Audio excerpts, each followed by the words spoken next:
अस्सलाम वालेकुम रहमतुल्लाहि व बरकातहू। भाई आपसे वादा किया था अमीन सोलकर साहब का भी जो ऑडियो है वो उसको वायरल कर दूंगा। तो अभी मैं ये डाल रहा हूँ, तो इसको सुन लीजिए। इनमें जो बातें हुए हैं उसको भी सुन लीजिए, और जो गुजारिश की मैंने उसको भी सुनिए। सर ने जो कहा वो भी सुन लीजिए, और सर के साथ जो कुछ भी इन लोगों ने किया उसको भी सुन लीजिए। और आप लोग खुद अंदाज़ा लगाइए भाई कि हमारे लिए क्या बेहतर है। ठीक है, मेरी आपसे ना कोई गुजारिश है, ना मेरा कोई ज़ोर है कि आप कंप्लेंट करो नहीं करो। देखो, हर एक का अपना पैसा है, उसकी अपनी समझ है, उसको जो करना है जैसे करना है। मेरा किसी के ऊपर कोई भी ज़ोर नहीं है।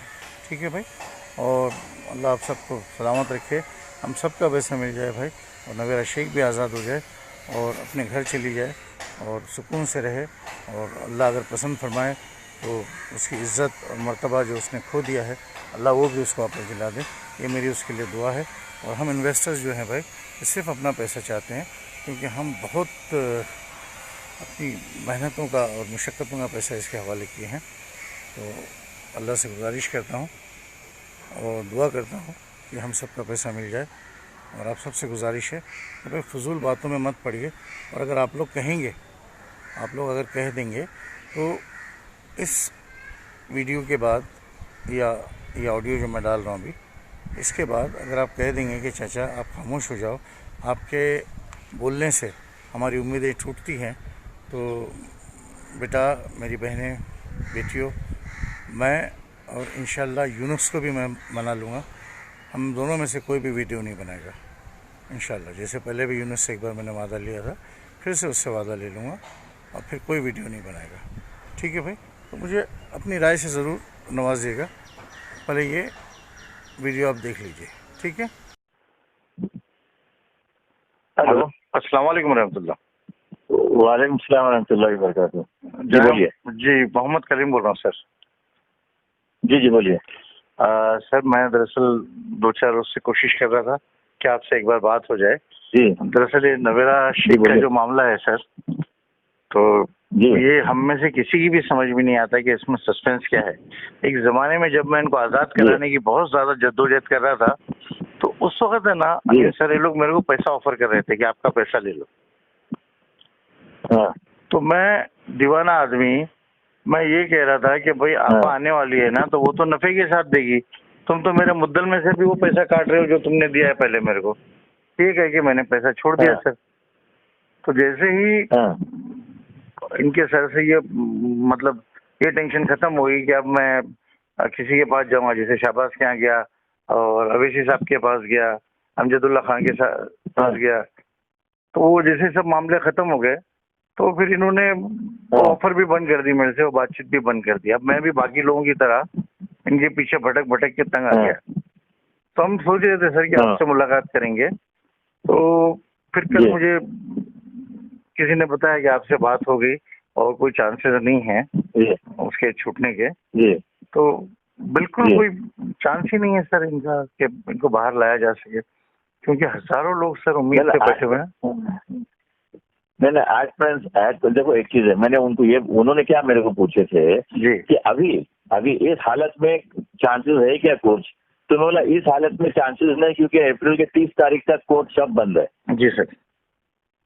हाँ जी और सर। बाकी उसके आगे चल करके चांस है कि नहीं है, बोले वो मैं नहीं कह सकता हूँ, क्योंकि मैं अभी उस केस में नहीं हूँ। मुझे ये भी नहीं मालूम कि वो सुप्रीम कोर्ट में काय के लिए गए हैं, क्या वो लोग ने वहाँ पे प्रेयर है, उनका क्या मांग है, और कहाँ उनको बेल मिली है और कहाँ का बेल उनको नहीं मिली है, मैं बिल्कुल कुछ नहीं जानता हूँ। तो बोले इससे आगे का मैं तुमको नहीं बता सकता हूँ। तो वो तो खास बोल रहे थे कि अभी ये जो मौजूदा हालात जो चल रहे हैं, और जहाँ पे गवर्नमेंट जो बोल रही है कि 11 हजार लोगों को छुड़ाने की जो बात कर रही है, जेल पे छोड़ने की जो बात कर रहे हैं, उस ताल्लुक से आप कुछ कर सकते हो क्या? बोले हमने बोले उनकी माँ से बात की, वो कुछ भी पैसे देने के लिए तैयार है और ऐसा है तुम कर लो। ये बोला मैं इस तरीके से नहीं कर सकता हूँ। और क्योंकि मैंने ये भी साफ बोला, बोले एक बात क्लियर है कि जब तक कोर्ट बंद है इनका नहीं होगा, वो भले वो कोरोना वायरस की वजह से हो या कुछ भी वजह से हो लो, इनका केस उस अर्जेंट कैटेगरी में नहीं आता है। तो मैंने साफ मतलब मेरे को क्या पैसे लेकर के वो लेने का और वो सब करने का और झूठे वादे देने के, बोले मेरी वो आदत नहीं है, बोले मैं इसमें कुछ भी नहीं कर सकूंगा। और उनका होगा नहीं। मैं तुमको साफ बात बोलता हूँ, और जो भी तुमको बोलेगा मैं करा के देता हूँ वो झूठ बोलता है, मैंने इतना पता है। और बाकी उसके आगे क्या होगा, सुप्रीम कोर्ट ने इन्होंने क्या मांगने के लिए डाला हुआ है, क्या उनको चाहिए क्या नहीं चाहिए बोले वो मैं नहीं जानता हूँ, इसलिए मैं बता नहीं सकता। तो वो यही बोल रहे थे कि नहीं हम तुमको पेपर भेज दे, बोले पेपर वेपर भेज के कुछ फायदा नहीं है, और मैं राय देने वाला भी नहीं हूँ, क्योंकि मैंने राय दे दे करके मैं थक गया। और बगैर मेरी राय के ये लोग काम कर रहे हैं।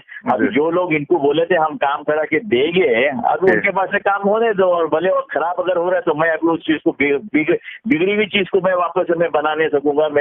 मैं मेरे पास कुछ ऐसा कुछ ये नहीं है कि मैं करवा सकता। ये सब चीज उनको साफ बता दिया। वो तमन्ना नहीं करे जो भी कर रहा है। मैंने जब इनको मैंने जब बोला था, मैं तो मालेगांव के इसमें तो था नहीं, मैं बिल्कुल मुझे मालूम भी नहीं मालूम मालेगांव के केस क्या, मैं मालेगांव के केस में गया नहीं। जबरदस्ती मेरे को बदनाम कर रहे थे सब जगह में थे कि मालेगांव में सोलकर साहब क्या करके उन्होंने क्या उखाड़े और वो क्या किए वहाँ पे मालेगांव। जब मैं मालेगांव के केस पे ही नहीं था तो मेरे बारे में चर्चा करने की कोई जरूरत नहीं थी, एक बात।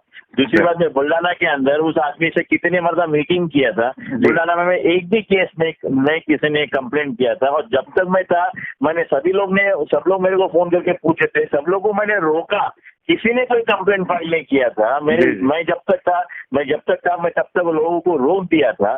बुल्डाने वाला 4 लाख रुपया मांग रहा था, उसके 8 लाख में से 4 लाख मांगता था। मैं उस वक्त देने की बात किया तो मेरे को बोल रहे कि नहीं हमारे पास पैसे नहीं है, तो उस वक्त एंटीसिपेटरी बिल हाईकोर्ट वाला ऊपर से बोल रहा है तुम कितने पैसे दोगे बता दो, हम तुमको एंटीसिपेटरी बिल दे रहे। और ये लोग मेरे को बोले कि हमारे पास पैसे नहीं है। हाँ, अभी पैसे नहीं है, एंटीसिपेटरी बिल मिल रहा था। वो एंटीसिपेटरी बिल मिलता था तो सब जगह पे उसके असरात होते थे। वो एंटीसिपेटरी बिल तो छोड़ो, उसके बाद में ये अरेस्ट भी हो गई बुल्डाना के केस में, मालेगांव के केस में भी अरेस्ट हो गई। अभी बुल्डाना के केस में वो कुछ मेरे ख्याल से 16 लाख या 32 लाख देने के लिए तैयार हो गए, तब जाकर के उसको जामीन हो गया हुआ है। ये कोई केस है क्या? और अभी मेरे को हर एक जन कांटेक्ट करके बोल रहे कि कुछ करो काम एक मतलब बिगड़ जाता, बिगड़ी हुई काम मैं नहीं लेता मेरे हाथ में।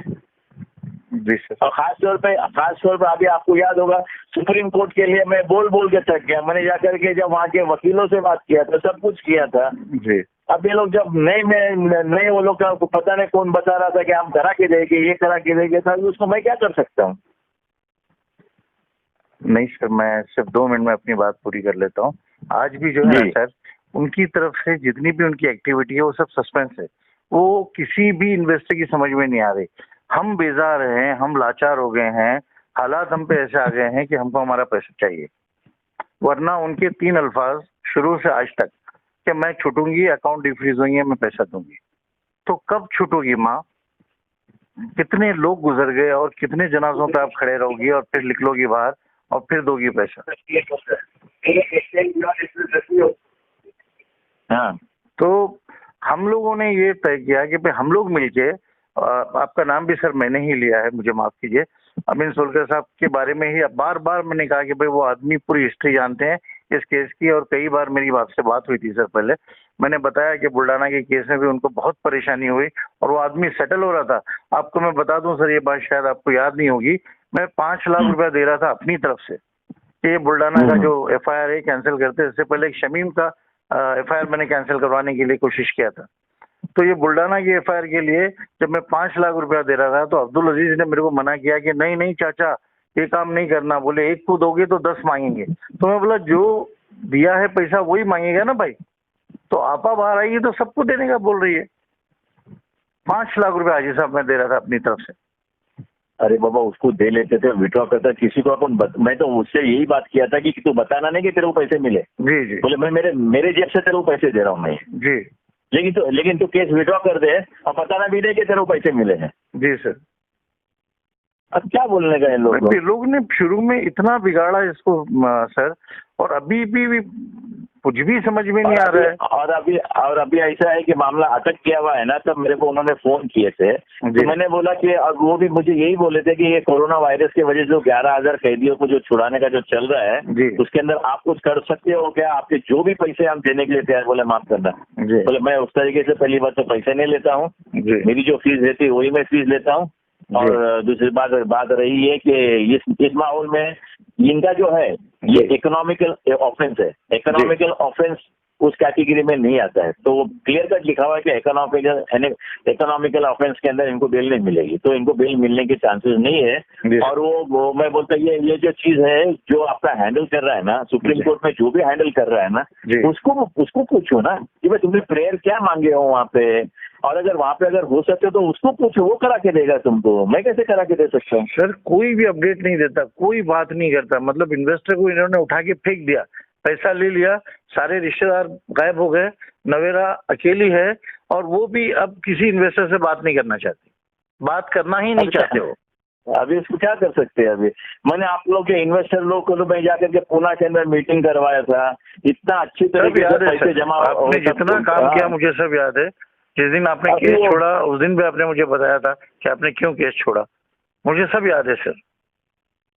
अब मैं इसमें क्या कर सकता हूँ, मेरे को बताओ। मेरे को सही मालूम है आप लोग का बहुत हालांकि मैं उसमें कुछ मेरा लेना देना नहीं, ना नोएडा को मैं जानता हूँ, ना ऐसा कुछ यह है कि मेरा इन्वेस्टर है, कुछ भी नहीं, बल्कि मेरे कितने रिश्तेदार इन्वेस्टर है।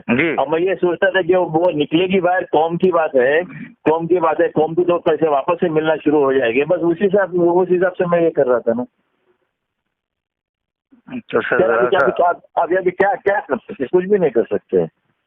तो ये जो लॉकडाउन है सर, ये खत्म होता है तो उसके बाद जरा एक बार एक केस को स्टडी कीजिए ना सर, जो भी जैसे भी होगा हम लोग कर लेंगे, इन्वेस्टर मिलके कर लेंगे सर। इसको निकालना बहुत जरूरी है, क्योंकि ये जो जिद है इसकी कि मैं बाहर आके ही दूंगी, तो एक बार बाहर निकल के देखे तो सही कि क्या करती है। मालूम है, लेकिन अभी उसमें मैं चलो ठीक है, लॉकडाउन के बाद में फिर बात करते हैं इंशाल्लाह। सर प्लीज जरा, बहुत आपकी मेहरबानी होगी अगर आप इंटरेस्ट लेंगे तो, बहुत मेहरबानी, शुक्रिया, जज़ाकल्लाह खैर।